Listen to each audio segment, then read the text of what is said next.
존경하는 국민 여러분, 당원 동지 여러분, 유승민입니다. 오늘 우리 홍준표 선배님 모시고 이렇게 1대1 토론을 하게 돼서 의미 있게 생각을 합니다. 앞에 두 분 후보 토론하시는 거 잘 들었습니다. 부패를 없애고 공정한 나라를 만드는 거 당연히 기본적으로 해야 될 일입니다. 그러나 다음 대통령은 5년 동안 대한민국이 처해 있는 이 시대의 가장 어려운 문제들을 해결해야 됩니다. 그것은 경제를 살리고 인구 위기를 해결하고 저출산 양극화 해결하고 이 미중 갈등 간의 국가의 진로를 정하는 일입니다. 저 유승민을 대통령으로 만들어 주시면 제가 경제를 살리는 대통령이 되겠습니다. 이재명 후보 정책 TV 토론 도덕성에서 압도해야만 이길 수 있습니다. 국민의힘 후보로 저 유승민을 지지해 주시기를 부탁을 드립니다. 고맙습니다. 이제 순서는 1대1 자유토론입니다. 역시 규칙은 같고요. 40분 동안 각 20분의 시간을 사용하시면 됩니다. 약속한 순서에 따라서 1대1 자유토론 유승민 후보의 발언으로 시작하겠습니다. 네. 후보님. 예. 홍 후보님 여론조사 많이 올라가셔서 좋겠습니다. 저도 요즘 아주 빠르게 올라가고 있습니다. 우리 유승민 후보님 아주 대단히 치고 올라오시고 저도 굉장히 빠르게 따라잡고 있기 때문에 저도 꼭 따라잡았으면 좋겠고요. 열심히 하겠습니다. 제가 홍 후보님 공약에 대해서 좀 여쭤보겠습니다. 홍 후보님 공약들을 보면 4년 전에 대선 출마하셨을 때하고 달리 이번에는 좋게 말하면 화끈하고 좀 나쁘게 말하면 굉장히 좀 이렇게 너무 보수적이고 극우적인 포퓰리즘 아니냐는 생각이 제가 좀 듭니다. 몇 가지 제가 이 수능을 100% 하는 정시 100%를 하겠다든지 또 갑자기 4년 전에 징병제를 주장하시다가 이제 모병제로 주장을 바꾸시고 여러 가지 공약들이 좀 그런 것들이 있습니다. 노동 공약 같은 것도 그렇고요. 그래서 제가 좀 몇 가지 좀 여쭤보겠습니다. 우선 그 전에 공매도 완전 폐지는 좀 오락가락 하셨는데 지금은 이제 어떻습니까? 완전 폐지 계속 하십니까? 그 말씀하시는 대로 저희들이 다시 검토를 하고 있습니다. 아니 그러니까 완전 폐지입니까? 아닙니까? 아직은 저는 완전 폐지 쪽으로 가고 있습니다. 그래요. 그 경제공약 발표하셨을 때 공매도 완전 폐지라고 그러셨거든요. 근데 홍 후보님 퍼펙트 스톰을 걱정하시잖아요. 지금 올해 말 내년 경제가 굉장히 어려울 수 있다고 그렇습니다. 지금 걱정하시는 거잖아요. 근데 만약 경제가 굉장히 어려워지면 이거는 산업, 기업도 어렵지만 금융시장이 굉장히 불안해질 거거든요. 그렇습니다. 퍼펙트 스톰이라는 게 그런 거 아니겠습니까? 그렇습니다. 그러면 예컨대 주식시장이 요동치고 주가가 폭락을 하고 그래서 외국인 기관 투자가들이나 여기에서 만약 공매도 전면 폐지했다가 다시 부활하라 그러면 어떻게 하시겠습니까? 그때는 상황에 따라서 재검토를 해야 되겠죠. 그런데 지금의 공매도 제도는 저는 순기능보다 역기능이 더 많다고 봅니다. 그래서 공매도를 폐지해놓고 과연 이제 우리 유 후보님 말씀대로 그런 상황이 오면 그때 재검토를 하는 게 맞겠죠. 그런데 퍼펙트 스톰을 걱정하시는 분이 공매도 폐지 같이 우리 자본시장에 굉장히 안 좋은 영향을 줄 정책을 말씀하시니까 제가 말씀드리는 거거든요. 그게 유 후보님 말씀대로 그런 영향이 나타날지 그렇지 않고 정시가 오히려 안정이 될지 우리나라 개미 투자자들의 보호가 더 될지 아직은 알 수 없죠. 아닙니다. 그거는 자본시장이 다 뚫려 있는 글로벌 자본시장이 거의 하나의 시장같이 돼 있는데 거기에 우리나라만 공매도를 완전 폐지하면 그러면 우리 자본시장이 굉장히 큰 충격을 줄 거라고 저는 봅니다. 그래서 저는 불법 공매도, 차입 공매도 이런 거는 좀 규제를 하고 또 이 공매도의 상환 기간이 개인하고 기관하고 외국인 다른 거 이런 거는 좀 조정을 하자는 거죠. 그 정도 조정하면 되죠. 이걸 완전히 폐지하겠다 이러면 그건 굉장히 위험한 발상인데 바꾸실 생각 없습니까? 그거는 유 후보님 말씀대로 그런 부작용이 나타날 기미가 보이면 완전 폐지는 할 수 없겠죠. 제가 그 4년 전에 공약을 발표할 때는 그때는 사실 전혀 대선 준비가 안 돼 있을 때입니다. 그리고 당에서도 공약을 말을 해주지 않았어요. 마련해주지 않았어요. 그러니까 당이 탄핵으로 무너지고 당 지지율 4%밖에 안 되는데 망한 정당에서 나가라고 하니까 불가피하게 나가면서 서울 올라와 보니까 경남지사를 하다가 전혀 당에서도 준비가 안 돼 있고 저도 준비가 사실 안 돼 있었습니다. 그러나 지난 4년을 거치면서 공약을 많이 손질을 했죠. 아까 모병제도 그런 취지에서 제가 드린 말씀이고요. 그러면 주식 이야기 한 김에 하나만 더 물어보면 2023년부터 금융투자소득세를 신설하는 거 아시죠? 세금 거두는 거. 그 경우에 우리 홍 후보님 같은 경우에는 국내 주식, 해외 주식, 가상화폐 이렇게 세 개가 있으면 이 세금에 대해서 어떤 정책을 펴실 생각입니까? 그거는 전문가들하고 좀 상의를 해야 되는데 저희들 그 캠프에서는 아직 그거는 검토를 하지 못했습니다. 지금 예정으로는 국내 주식 투자에 대해서는 굉장히 가혹하고 해외 주식이나 가상화폐 투자에 대해서는 이게 국내 주식에 대해서는 더 이렇게 너그럽고요. 해외 가상화폐에 대해서는 이게 좀 가혹하거든요. 기본 공제가 완전히 다르거든요. 국내 주식은 5천만 원 기본 공제인데 저 해외하고 가상화폐는 250만 원밖에 안 된단 말입니다. 이런 거는 좀 공정의 관점에서 어떻게 생각하십니까? 그거는 바로 잡아야 되겠죠. 예. 그거는 해외 투자자들도 똑같은 형태로 보호를 해주는 게 정상이겠죠. 공매도하고 마찬가지로 이런 문제에 대해서 젊은 층이 가상화폐 주식 투자하는 젊은 층이 굉장히 관심이 많거든요. 그래서 그거는 공정의 관점에서 바로 잡아야 된다. 말씀을 드리고 모병제 말씀을 좀 해보겠습니다. 모병제가 정말 가난한 집 자식들이 부잣집 자식들, 부잣집이 낸 세금으로 가난한 집 자식을 군대에 보내는 그런 거기 때문에 이게 정말 공정하지도 못하고 정의롭지도 못하다. 제가 늘 주장하던 건데 4년 전에는 징병제를 주장하셨잖아요. 모병제에 대해서. 그거는 젊은 사람들 표를 노리는 파퓰리즘이다. 얄팍한 술책이다. 이러셨잖아요. 그때는 왜 바뀌었습니까? 그게 이제 후보님 같이 안보를 중시하시는 분이 저는 모병제를 우리 안보 현실에서 또 우리 예산 현실에서 또 이게 정의롭지도 공정하지도 못한데 왜 모병제를 주장하십니까? 모병제라는 거는 지금 세계적인 추세가 모병제입니다. 그렇지는 않습니다. 그러니까 그렇지 않죠. 지금 모병제가 세계적인 추세라고 저는 알고 있고 징병제로 하는 나라는 31개국으로 내가 알고 있습니다. 아니, 그보다 훨씬 많습니다. 그리고 왜 모병제로 가는가 하면 이게 지금 군대 자체가 복무기간도 짧고 사실상 나이롱 군대라고 하지 않습니까? 관심 사병만 신경 쓰고 군 병력 증강이 되지가 않아요. 그리고 지금 점점 군대 갈 애들이 점점 줄어듭니다. 그래서 저는 강군을 육성하고 정말 군인다운 군인을 기르려면 군대에 진짜 지원하는 사람을 중심으로 강군을 만들어야 된다. 그런 생각에서 저는 모병제로 전환을 하기로 했습니다. 저소득 저학력층 집 자제들만 가는데 꼭 그렇지는 그 아이들로 강군을 만든다. 꼭 그렇지는 그게 정의롭다고 생각하십니까? 저는 그게 정의라기보다도 그런 식으로 이분법으로 생각하면 중국 같은 경우에 지금 모병제를 실시한 지가 꽤 됐습니다. 근데 중국 같은 경우에 지금 지원율이 8대1입니다. 8대1로 지금 그 군대에서 모병제를 뽑고 있습니다. 그래서 저는 꼭 그렇게 볼 거는 아니다. 미국 같은 나라가 모병제를 해가지고 이라크 전쟁, 아프가니스탄 전쟁하는데 병력이 모집이 안 돼가지고 징역 사는 사람들, 죄수들을 사면해주는 조건으로 군대에 보내고 고등학교 졸업한 18살을 보내고 군대에 가는 대다수 사람들이 흑인 아니면 히스패닉들이고 그거 잘 아시지 않습니까? 우리나라가 그렇게 안 된다는 보장이 있습니까? 저는 꼭 그렇게 볼 것은 아니다. 유력 집안의 자제들도 다 군대 갈 수가 있습니다.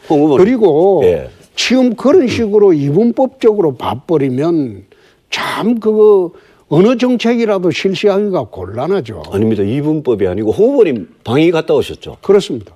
저는 뭐 우리 후보들 중에 예. 저는 병장 출신이고 예. 방위 갔다 오시고 일병 다른 사람들은 출신입니다. 전부 다 군대를 안 갔다 오셔가지고 예, 예, 예. 홍 후보님 방위 갔다 오신 거는 저는 높이 평가합니다. 근데 홍 후보님 대학생 강의 가셔가지고 예. 군대 체질인 사람이 있다 이러시더라고요. 홍 후보님 군대 체질이십니까? 저는 아니죠. 왜 아닙니까? 군대 체질인 사람을 굳이 이제 일반 상식으로 판단을 해야 돼요. 아니요, 모병제 그런 말을 하는 사람들이 모병제 있습니다. 말씀하시면서 군대 체질인 사람이 있기 때문에 그런 사람은 군대 가면 된다 이러셨더라고요. 그 말도 일리가 있는 말일 겁니다. 그러니까 우리 이제 병으로 갔다 왔을 때 군대에 이제 말뚝 박는 사람 이겁니까? 뭐 그런 것도 포함되겠죠. 홍 후보님은 군대 체질 아니신데. 저는 군대 체질은 아닙니다. 가보니까. 예. 근데 어떤 사람이 군대 체질입니까? 홍 후보님은 아닌데. 에이, 저는 군대 꼭- 체질인 사람이 누가 있습니까, 에이, 도대체? 그걸 꼭 저도 현역병으로 가가지고 군대 체질 아니라서 군대에서 안 괴로운 사람이 누가 있습니까? 그 괴로운 일을 왜 가난한 집 자제들만 해야 되나 이겁니다. 저는 꼭 그래 생각하지 않는 게 좀 사는 집 자제들도 군대 가는 수 있습니다. 해병대 같은 거 한번 보십시오. 지금 해병대에 전부 징집이 되긴 하지만 그거는- 공군이나 예. 육군 가면 편한데 해병대 지금 지원자가 10대 1이나 예. 됩니다. 근데 극히 예외적인 경우를 가지고 아니죠. 예외적인 아니요, 경우는 미국도 아니죠. 예외적이고 다 예외적이에요.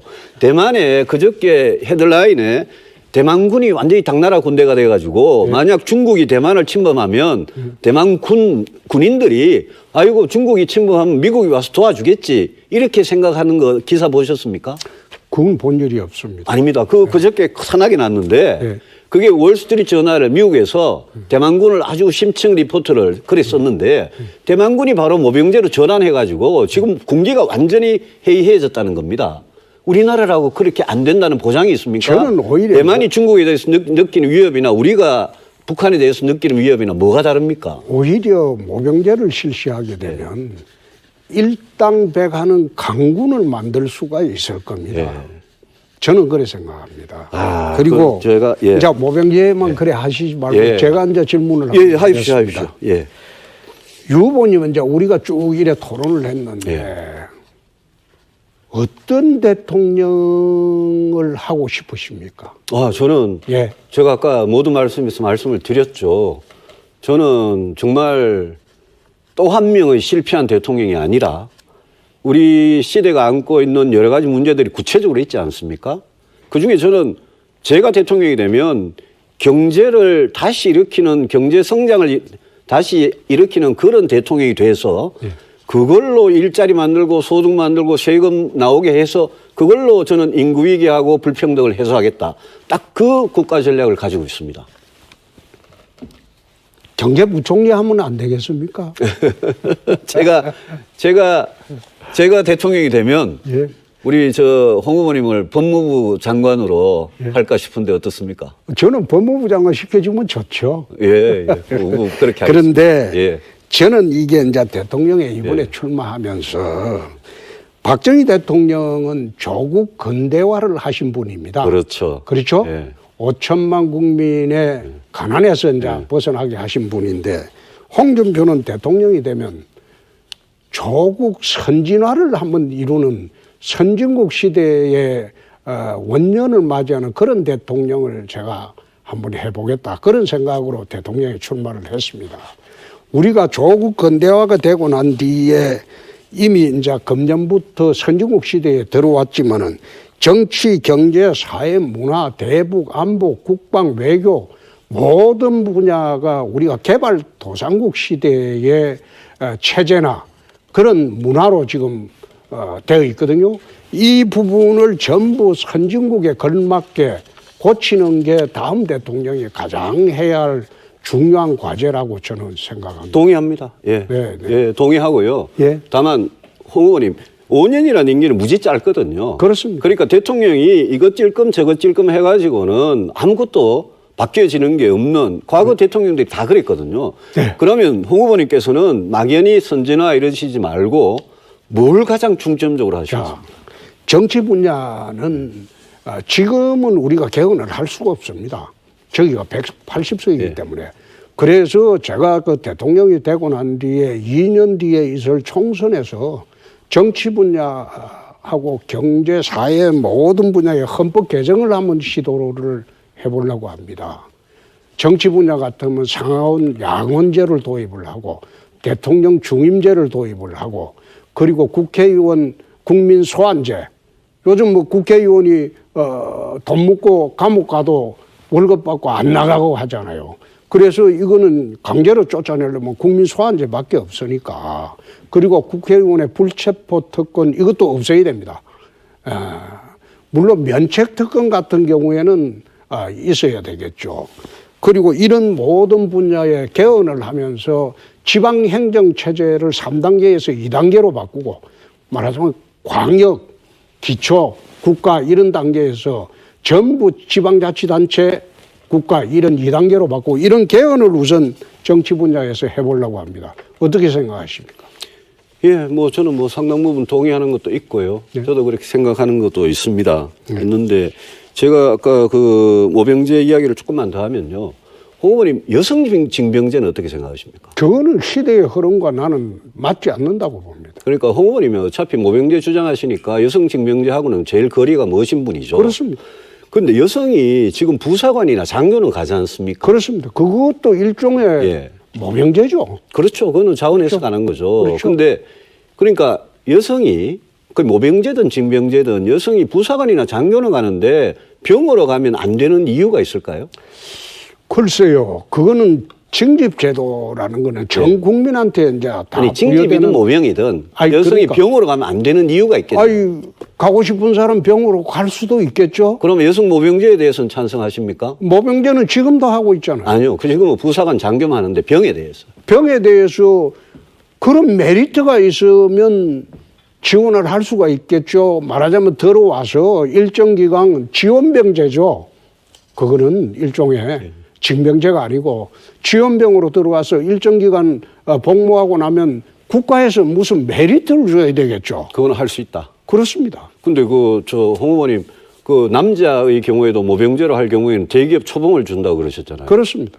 근데 지난 토론 때 모병제 할 경우에 10조밖에 안 된다고 그러셨거든요. 아니요.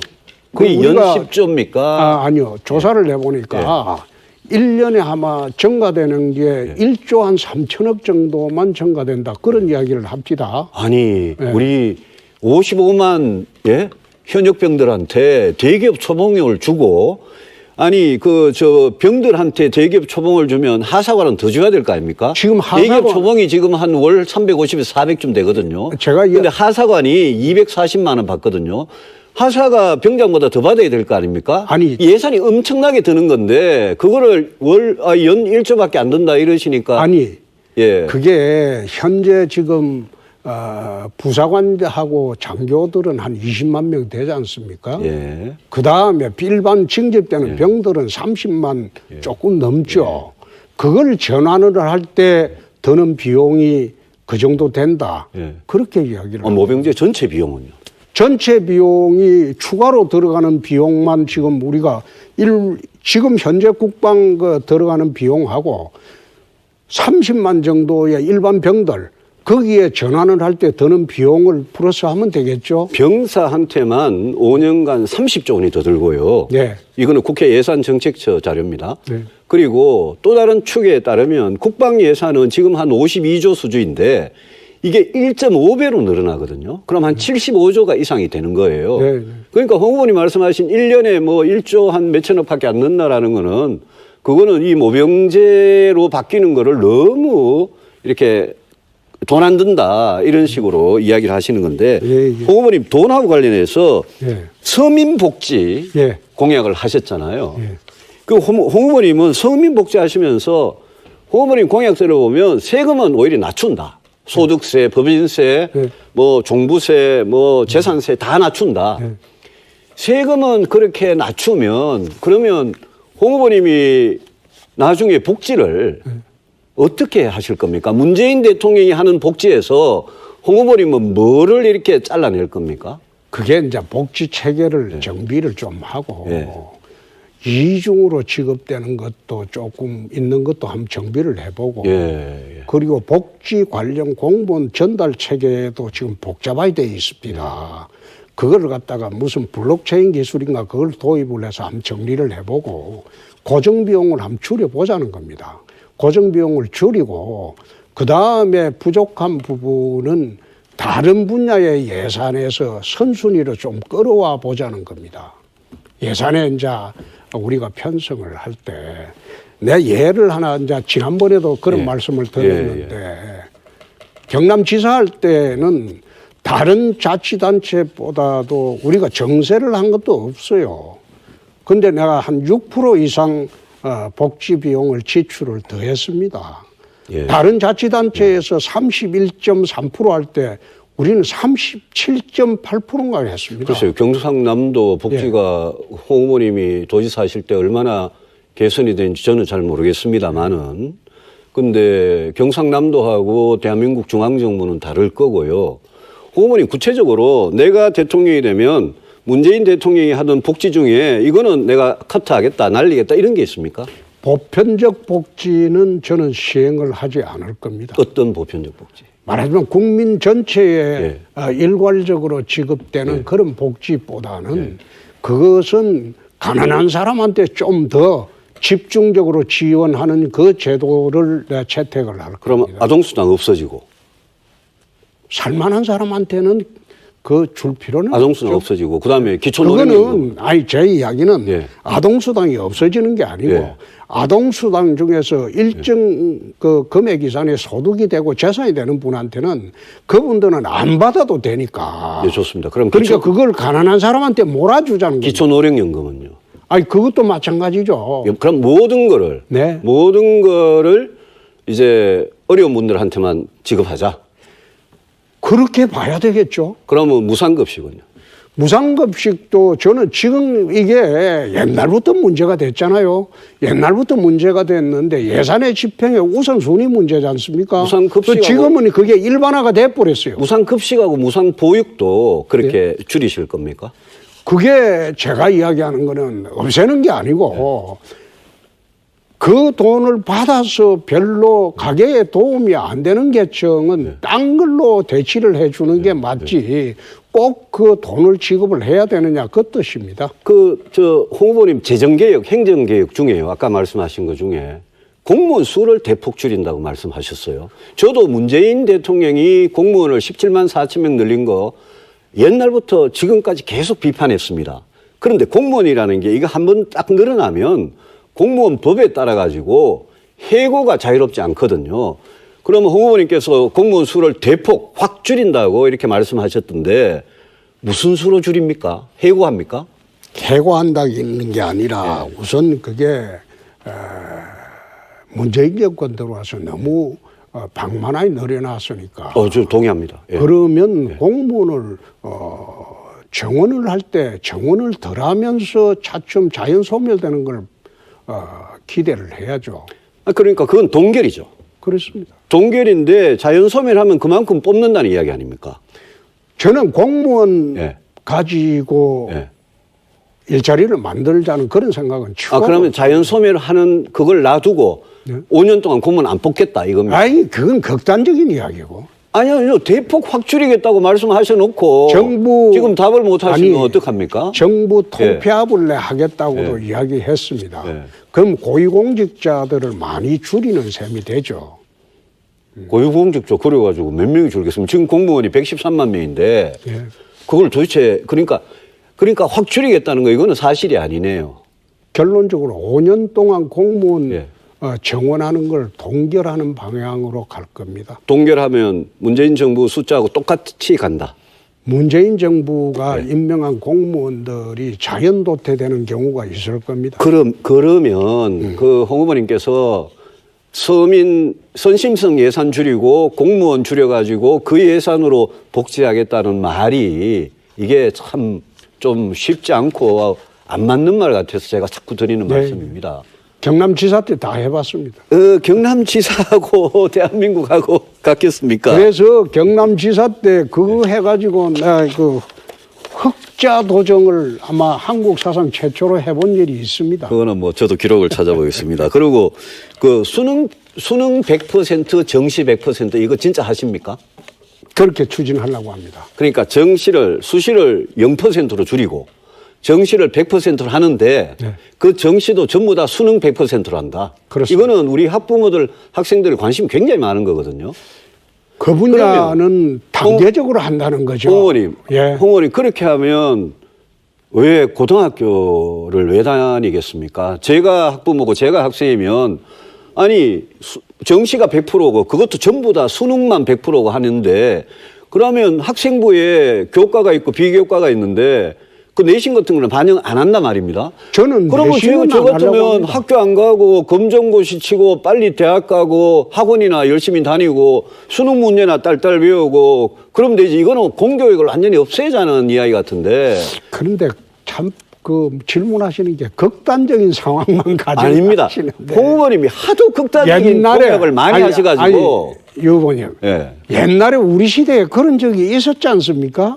가장 그러니까 공정하게. 그러니까 과거로 돌아가자니 그때는 과거가 본고사가 아니죠. 있었죠. 그럼 아니, 본고사 부활합니까? 본고사는 부활하면 안 되겠죠. 그러니까 수능 시험을 1년에 2번 쳐가지고 네. 수능 시험만 가지고 정시 100%로 뽑고 네. 모든 대학이 지금 포스텍이라고 포항공대 있지 않습니까?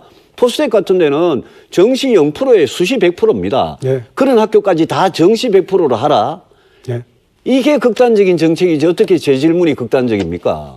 이건 너무 극단적인 정책이거든요. 극단적인 정책이 아니고 아니, 과거의 제도가 공정했다고 나는 보는 겁니다. 과거 언제 말입니까? 아니 예. 옛날에 예. 수능 가지고 대학 가던 시절이 있었지 않습니까? 그때가 공정했다. 그렇습니다. 실력 사회고. 그러면 학교 사실 서민의 자식들은 예. 스펙 쌓을 기회가 없어요. 아닙니다. 정시를 100%를 하고 이거 수능만 100% 하면 수능이 학부모들이나 학생이 굉장히 부담이 되는 시험입니다. 이거 왜냐하면 이거 학원 제일 많이 가야 되는 겁니다. 그럼 강남 8학군에 엄청나게 몰릴 거고. 예? EBS에서 예. 70% 이상 출제하게 하고 아무리 EBS 70% 해도 나머지 30%는 학원 가야 거기서 변별력이 생기는데 이 공약은 저는 정말 철회하시는 게 맞다고 생각합니다. 그건 대통령 되고 난 뒤에 검토하겠습니다. 아니 그런 식으로 이야기하면 나중에 이재명 후보하고 예? 저 토론할 때도 그거는 대통령 되고 나서 검토하겠습니다. 이러시겠습니까? 그럴 경우도 있죠. 공약만으로 지금 다 집행을 할 수가 있습니까? 그런데 그러면 이런 공약을 왜 하시냐는 거죠? 아니 왜? 왜 하는 게 아니고 제가 지난번에 장관상 받고 뭡니까 스펙 가지고 그렇죠. 수시 들어가고 부모 찬스. 벤처 예, 그런 조국. 걸 내가 쳐다보고 예, 이건 예. 불공정하다. 예, 그러니까 조국 사태를 보고 아니, 예? 나는 그전에도 이거 막 그런 거 수시 다 많았잖아요. 없애버리고 정시해야 되겠다. 아니 그거는 그런 경우가 많았잖아요. 많았죠. 많아서 그런데 학교 생활 종합 그 기록부 예. 그러고 그 학생부에 예? 비교과에 거기에 그런 게 특히 많거든요.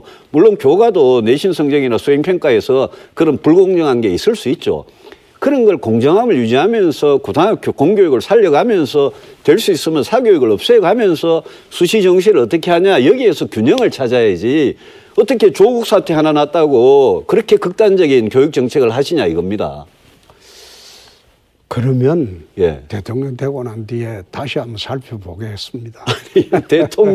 대통령 되려고 지금 국민 앞에 공약을 하는 건데 이거 좀 이상하면 대통령 되고 나서 다시 살펴보겠습니다. 이러시면 되겠습니까? 그런 말을 할 수밖에 없죠. 제 생각이 아니죠. 공약을 낼 때 잘 내셔야죠. 아니 그러니까 공약을 낼 때 잘 내는 게 아니고 예.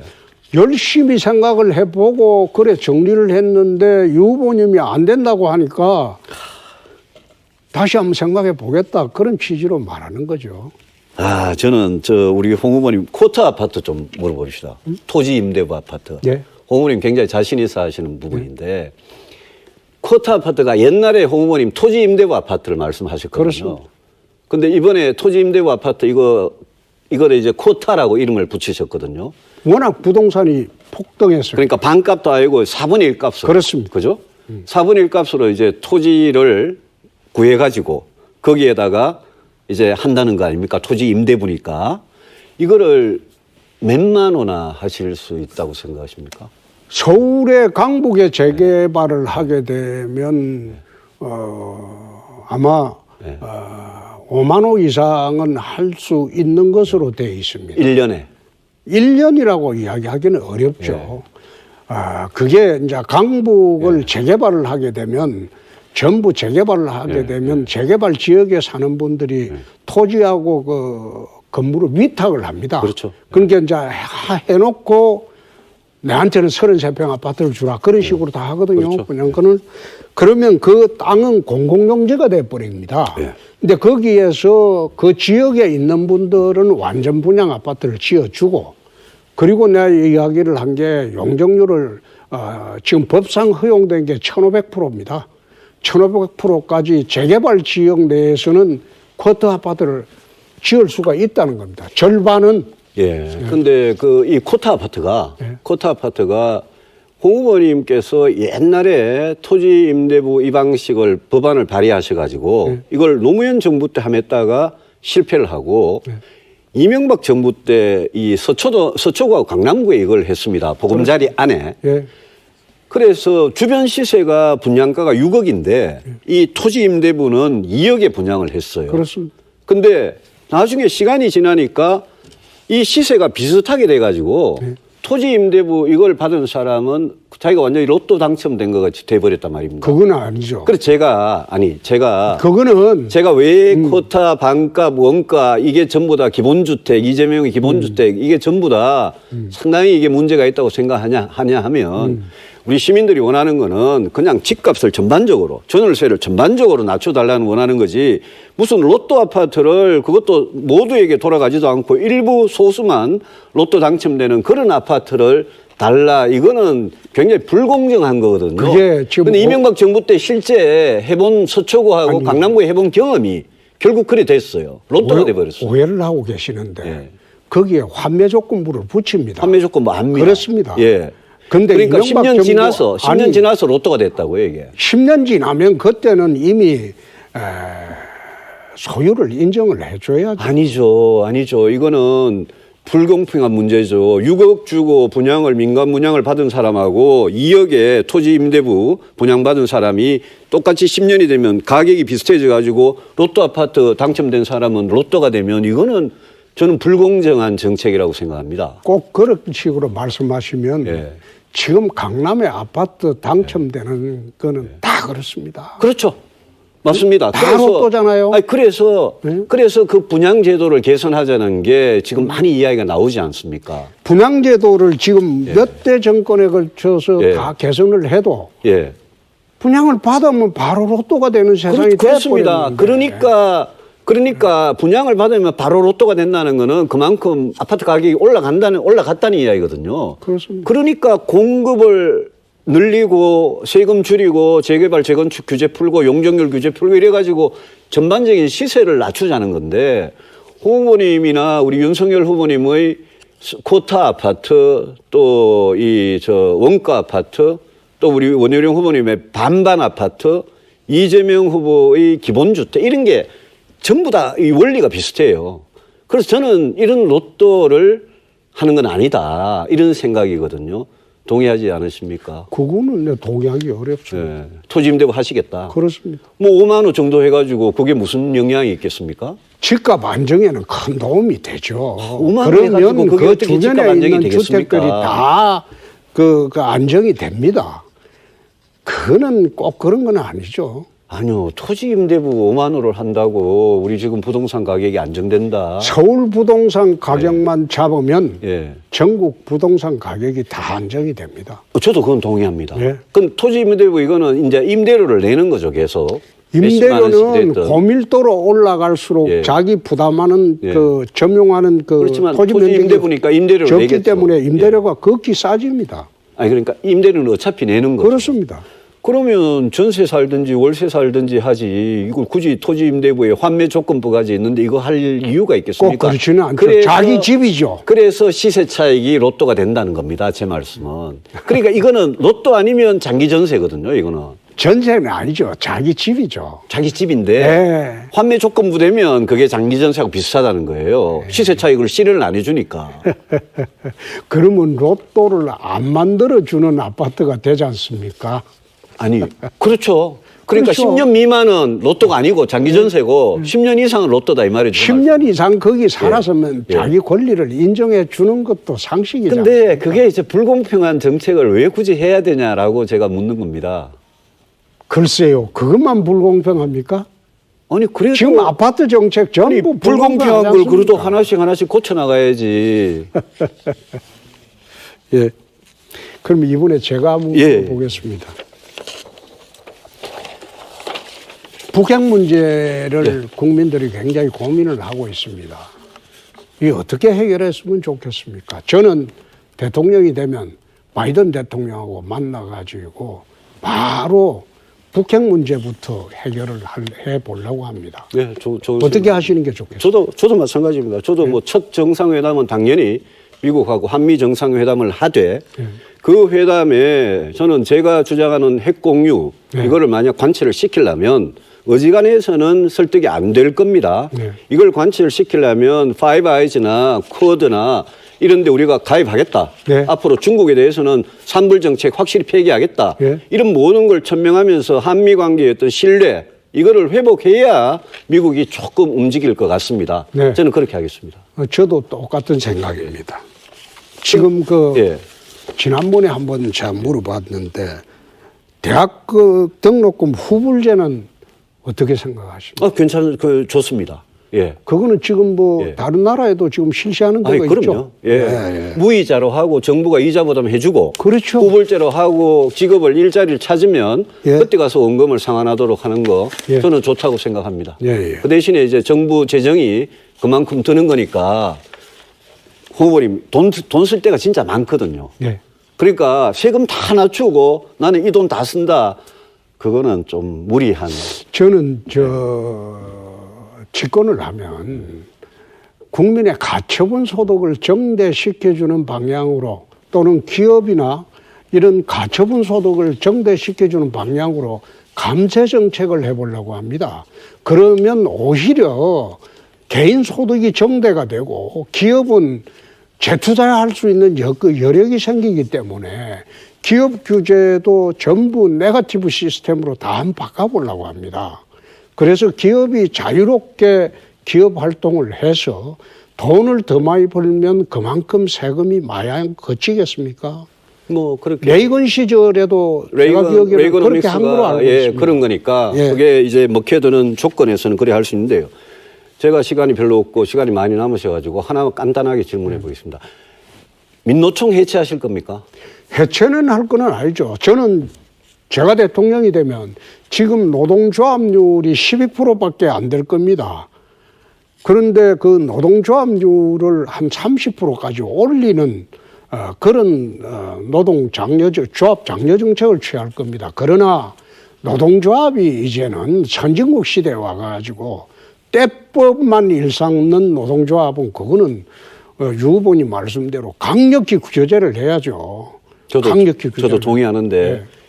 대통령이 되시면 긴급 재정 경제 명령권 이걸로 민노총을 어떻게 때려 부수겠다라는 이게 뭘 하겠다는 거예요? 그게 마지막 수단입니다. 네.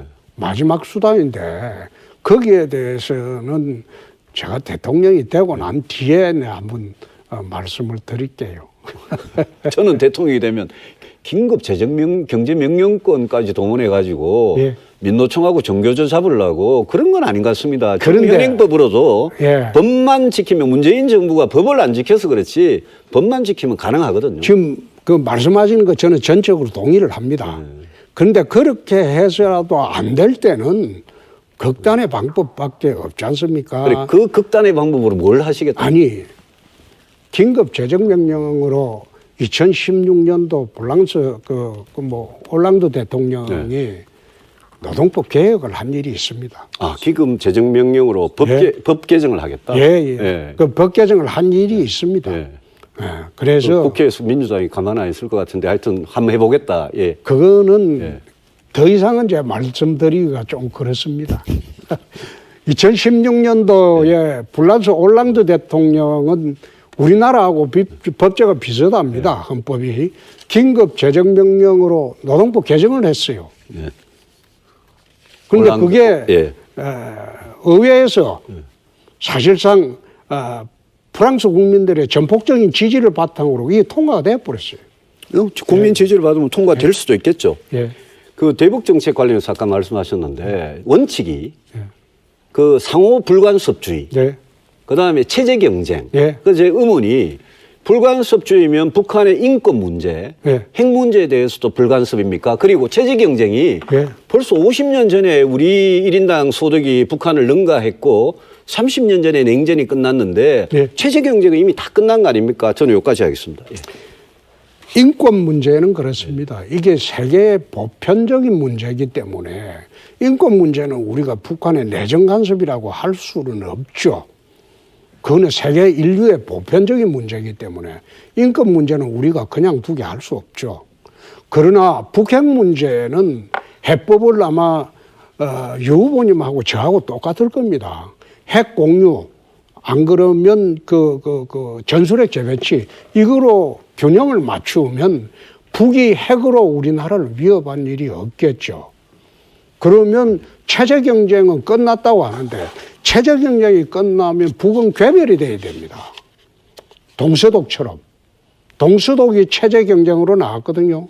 그런데 동독이 괴멸이 되고 통일이 됐잖아요. 어느 날 갑자기 브란덴부르크문이 무너지면서 통일이 돼버렸어요. 마찬가지로 91년도 남북 기본 합의서를 보면 이 세 가지 원칙이 딱 천명이 되어 있습니다. 91년도 남북 기본 합의서에 상호 불간섭, 그다음에 불가침, 그다음에 건전한 체제 경쟁. 근데 91년에 남북 기본 합의서를 지금 2021년으로 끌고 온 것도 이상하고 불간섭이라 그러면 보통 지금 북한이든 과거의 중국이든 과거 소련이든 자기 나라의 인권, 민주주의 이런 문제를 개입하는 걸 제일 싫어하는 내정 간섭이라 그러거든요. 근데 불간섭이라는 게 무슨 이야기입니까? 그게 다른 거는 불간섭하겠다는 거고 단지 인권 문제는 그건 인류 보편의 문제지 않습니까? 그거는 우리가 간섭을 하는 게 맞겠죠. 그리고 91년도 그게 나는 가장 올바른 방향이라고 봅니다. 북한이 그게 시키면. 과거하고 문제가 아니라 제일 올바른 방향으로 봅니다. 예. 알겠습니다. 역시 유승민 후보 먼저입니다. 예, 이제 그 당원과 국민의 선택 며칠 남지 않았습니다. 여러분의 선택이 정권 교체를 할 수 있느냐 그 성패를 결정하고 더 나아가서 대한민국의 명운을 결정합니다. 저는 정말 그동안 오늘의 이 순간을 위해서 많은 준비를 해왔습니다.